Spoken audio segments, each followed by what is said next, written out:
காரியம் மாறுதலாய் முடிவதற்கு அந்த ஜனங்கள் என்ன செய்தார்கள்? எல்லோரும் ஒருமனப்பட்டு ஆவிக்குரிய முறையில் முயற்சி எடுத்தார்கள். எல்லோரும் ஒருமனப்பட்டு ஆவிக்குரிய முறையில் என்ன செய்தார்கள்? முயற்சி. அதாவது உபவாசம் எடுக்காதது ஒருவரும் கிடையாது யூதன். இது அவருடைய ஒரு மனதை காட்டுகிறது. ரெண்டாவது, எல்லாரும் உபவாசம் இருந்தார்கள். இது அவர்களுடைய முயற்சி என்ன செய்கிறது? காட்டுகிறது.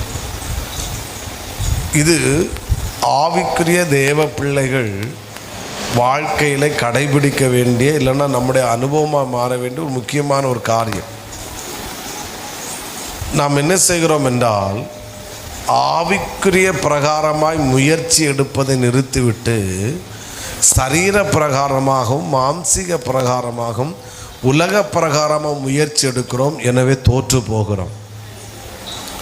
ஒரு ஆவிக்குரியவன் என்கிற பெயர் உடையவன் அவன் தன் வாழ்க்கையில் எடுக்கிற முயற்சியும் பிரயாசமும் அது மாம்சீக பிரகாரமாக அல்ல, அது ஆவிக்குரிய பிரகாரமாக இருப்பதாக.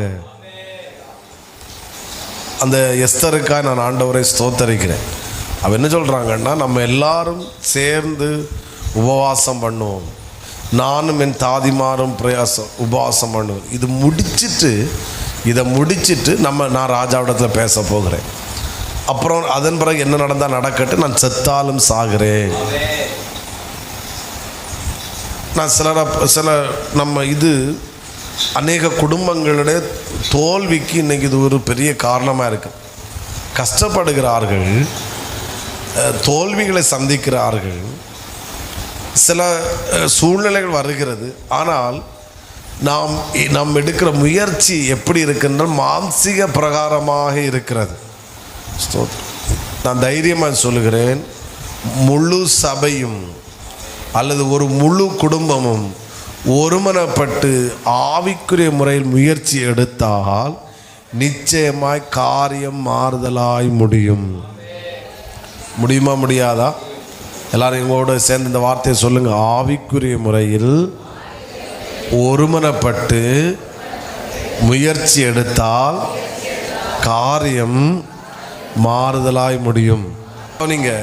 நான் ஒருமனப்பட்டு என்கிற வேர்டு கொண்டு வர்றேன். இப்போ திடீர்னு சட்டம் இயற்றப்படுது, எல்லா நாடுகளுக்கும் இந்த நகல் வருகிறது. அப்போ கேட்குறாங்க, ஏன் இந்த சட்டத்தை ராஜா ஏற்றுவதற்கு காரணம் என்ன? இந்த சட்டத்தை ராஜா ஏற்றுவதற்கு என்ன காரணம் என்ன அப்படின்னு ராஜா யூத ஜனங்கள் கேட்கும்போது கண்டிப்பாக ஜனங்களுடைய காதில் நியூஸ் போயிருக்கும். அதாவது அரண்மனை வாசலில் வேலை பார்க்குற நம்முடைய மொர்தெகாய் இவன் ஆமானை என்ன செய்யவில்லை? வணங்கவில்லை. அவன் ஆமானை வணங்காததுனால அவன் தந்திரமாய் அவனை மட்டும் கொன்று போட்டால் போதாது என்பதற்காக முழு யூத ஜனங்களை கொலை செய்வதற்காக சதித்திட்டம் தீட்டியிருக்கிறார். இந்த மொர்தெகாய் மட்டும் ஆமானை வணங்கியிருப்பான் என்றால் நம்மேல் இந்த குற்றம் சுமந்திருக்காது அப்படின்னு கண்டிப்பாய் அங்கே ஊர் முழுவதும் என்ன செய்திருக்கும்? பப்ளிசிட்டி ஆகிருக்கும். நான் அந்த யூத ஜனங்களுக்காய் கர்த்தரை ஸ்தோத்தரிக்கிறேன். ஆமென். இதே இது நம்ம ஆவிக்கு குடும்பமாக இருந்தாலும் சரி, சபையாக இருந்தாலும் சரி, என்ன செய்வோம் தெரியுமா? அந்த நபரை குற்றம் சாட்டியிருப்போம். அந்த நபரை என்ன செஞ்சிருப்போம்? குற்றம் சாட்டியிருப்போம். யூத ஜனங்கள் மொர்தெகாயின் மேல் குற்றம் சாட்டவில்லை. எல்லாரும் ஒரு ஆமென் சொல்லுங்க பார்க்கலாம். யூதர்கள் யாரிடத்தில் குற்றம் சாட்டவில்லை? ஒரு தோல்வி வந்த ஒன்று. இன்னைக்கு நம்ம குடும்பத்தில் ஒரு கஷ்டம் வரும்போது, இல்லைன்னா ஒரு பிரச்சனை வரும்போது நாம் செய்கிற முதல் காரியம், ஒருமனக்கேடுக்கான காரியம், மனைவி புருஷன் மேல் குற்றம் சாட்டுகிறான், புருஷன் மனைவியினிடத்தில் குற்றம் சாட்டுகிறான், பிள்ளைகள் பெற்றோரிடத்தில் குற்றம் சாட்டுகிறார், அல்லது பெற்றோர் பிள்ளைகளிடத்தில் குற்றம் சாட்டுகிறார்கள். அந்த குடும்பம் சின்ன பின்னமாகிறது. இந்த யூத ஜனங்கள் யாரிடத்திலும் குற்றம் சாட்டாமல் அவர்கள் ஒருமனப்பட்டு தேவ சமூகத்திலே காத்திருந்தார்கள். காரியம் மாறுதலாய் முடிந்தது. நான் சொல்கிறேன், புரியுதா உங்களுக்கு? நான் என்ன சொல்கிறேன், இப்போ ஒரு பெரிய ஒரு தேவைக்குள்ளே நம்ம நிற்கிறோம். நம்ம இப்போ ஒரு இக்கட்டான சூழ்நிலைக்குள்ளே நம்ம நிற்கிறோம். அடுத்து என்ன ஸ்டெப்பு எடுத்து வைக்க நமக்கு தெரியலை. இவங்க அப்படி தான் இருக்கிறாங்க. என்ன ஸ்டெப் ஏன்னா சட்டம் ஏற்றப்பட்டாச்சு, அடுத்து என்ன ஸ்டெப் எடுத்து வைக்கன்னு தெரியலை.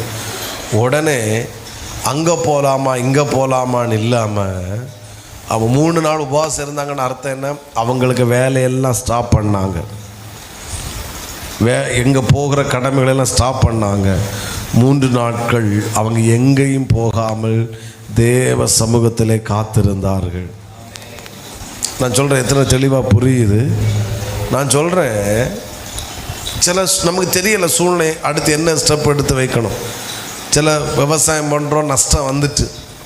ஒரு எக்ஸாம்பிள், சில ஒரு இன்டர்வியூ அட்டன் பண்ணுறோம், தோல்வி வந்துட்டு.